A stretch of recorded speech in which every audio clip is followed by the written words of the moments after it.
네, 오늘도 전국에서 구름처럼 많은 분들이 우리 더 탐사 시민언론 더 탐사 시민학당 카페에 모이셨습니다. 정말 반갑습니다. 오늘은 여러분과 함께 독일 제국의 유별난 역사를 한번 더듬어 볼까 합니다. 독일이라는 나라, 여러분 어떻게 생각하십니까? 좋아하십니까? 싫어하는 분들이 되게 많더라고요. 왜 그렇게 싫어하느냐고 여쭤봤더니 그 히틀러 나라 아닙니까?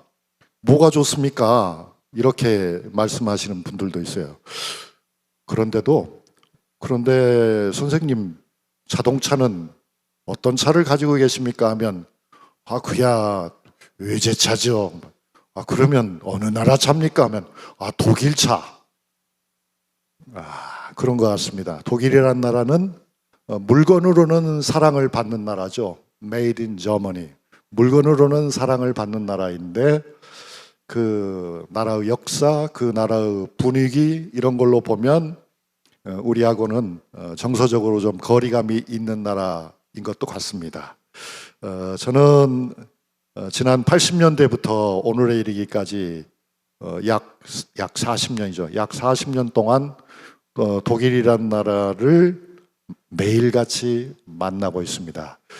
그런 제가 2시간 동안에 독일의 역사를 훑어본다는 것은 사실은 매우 무리한 일이고요. 그래서 오늘 제가 말씀드리고 또 다음 시간에 독일에 대해서 여러분과 함께 의견 나누게 되는 것은 사실은 빙산의 일각밖에 되지 않는다.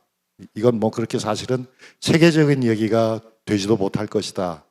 하지만 그래도 독일이라는 나라가 가지고 있는 어떤 역사의 특별한 점을 함께 살펴볼 수 있는 그런 기회가 아닐까 합니다.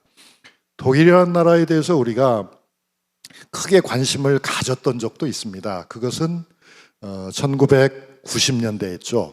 1990년대에는 독일이 동독과 서독으로 나뉘어 있던 독일이 분단 문제를 해결하고 통일의 길을 가고 있었기 때문에 우리에게 모범이 될 수도 있지 않나 하는 생각을 가지고 많은 분들이 독일에 대해서 관심을 가졌던 것 같습니다. 그런데 이 독일이라는 나라는 먼저 현대 독일의 이야기를 좀 잠깐 해야 되겠는데요. 우리나라와는 아주 비슷한 점도 있고 아주 차이가 나는 점도 있는데요. 비슷한 점이라고 한다면 사실 전 세계에서 가장 철저하게 산업화된 나라를 꼽아라. 작은 나라 아니고 좀 규모가 있는 나라 중에서 산업화가 철저하게 진행된 나라를 손꼽아라 하면 유럽에서는 아마 독일을 손꼽아야 할 것이고요. 그리고 유럽 외 지역에서는 아마 우리 대한민국을 제일 첫 손가락에 손꼽아야 할 것 같습니다.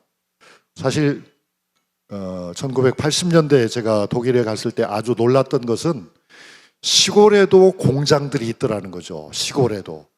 그런데 지금은 우리나라가 그렇습니다.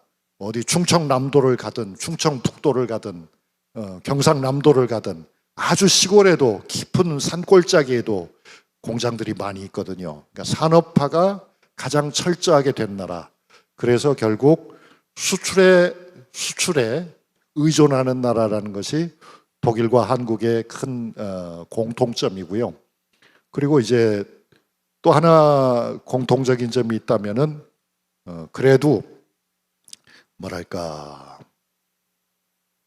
사람들이 대단히 근면하고 성실하다는 점에서도 독일 사람도 그렇고 우리 한국 사람도 확실히 그런 것 같습니다. 그런데 차이는 있습니다. 아주 큰 차이가 있습니다. 아주 큰 차이는 지금 화면에서 보시는 것처럼 우리나라에서는 찾아보기 어려운 이런 정치 풍토이죠. 한번 보시면 지난 2018년 독일의 이제 지방선거 결과인데요. 정당별로 봅니다. 어떻습니까, 여러분? 여기 뚜렷한 승자가 보입니까? 보이지 않죠. 그러니까 여러분이 보시는 화면에서 기독민주당이라고 표시되어 있는 이게 이제 중도 우파 정당이죠. 중도 우파 정당인데 그 중도 우파 정당이 어떻게 되어 있습니까?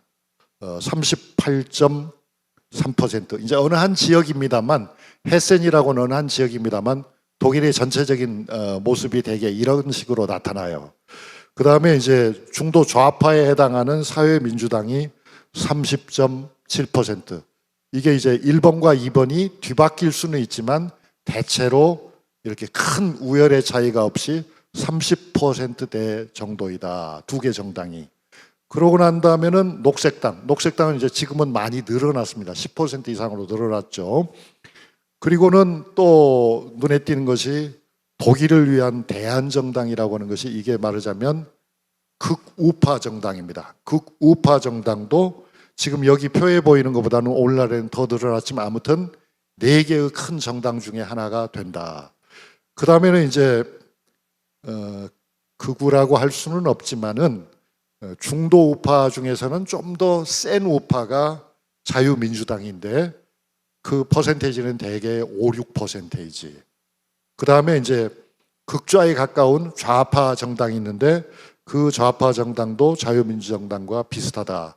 그렇다면 이제 전체적으로 보면 어떻게 되냐면 두 가지 말씀을 드리겠는데, 이 선거 결과를 보면 하나는 절대적으로 우위를 점하고 있는 정당은 없다. 그 다음에 이제 두 번째 얘기는 중도든 극좌 극우든 또는 중간에 좀 더 강성 우파나 좌파가 거의 비슷하게 쪼개져 있다. 그러니까 정치 구도가 3분화되어 있죠. 중도냐, 중도보다는 좀 세냐, 아니면은 아주 센 쪽이냐. 이것이 좌파와 우파가 거의 균형을 맞추고 있다. 지역에 따라서는 다르지만 그렇다. 그러니까 결국 집권당이라는 것은 어떻겠습니까? 독일의 입장에서는 어느 한 지역에서든 전국적인 차원에서든 한 정당이 정부를 구성하지는 못해요. 대개는 2개 또는 3개의 정당이 연합해서 정권을 수임합니다. 그게 이제 우리하고는 아주 다른 거죠. 우리는 A당이냐 B당이냐, B당이냐 A당이냐, 그게 이제 결국 권력을 차지하는 뭐랄까 선택의 가능성이 A냐 B냐밖에 없는데, 독일의 경우에는 조합이, 여러 가지 조합이 가능하다. A, B, C, D, E, F까지 있어서 그것이 A, B, C가 뭉칠 수도 있고 A, B, D가 뭉칠 수도 있고, 그렇게 해서 아무튼 2개의 정당이 연합해서 권력을 잡거나, 아니면 지금 현재처럼, 지금은 이제 여러분이 아시겠지만 지금 현재 독일을 이끌어가고 있는 정당은 3개입니다. 사회민주당과 녹색당과 자유민주당, 이 3개가 연합정권을 형성했는데요.